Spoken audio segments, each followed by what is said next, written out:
Guys, meron tayo dito award-winning tong motor na to eh.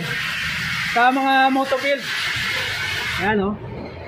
Sino nag-setup nito? Sino nag-setup? Tapos, collab. Collab kay? Collab kay Hefe. Ayun o. Sensor. Ayun o. Ito, produkto pala ng Team Aftership to eh. Ayun o. Essay yan guys ha. Oh. Makakala nyo. Essay yan. Oh. Pero yun lang ata ang essay dito. Tsaka yung chassis no. Kung mayroong pagkakataon, meron yung bilang sa maritado.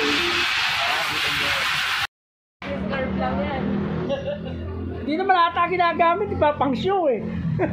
Nagamit ko naman. Nakumputput na nga unti-unti yung gulong yun.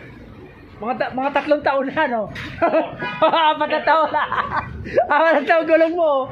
Para hindi pala mabawasan ah. Ang sabi lang dyan eh, walang ano, puro ano lang. Mas mahal pa kayo modification na dyan kesa dito pagkakabili sa mo. Ayan, si Shadow.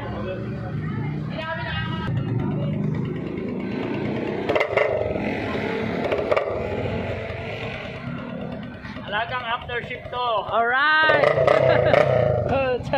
Astig!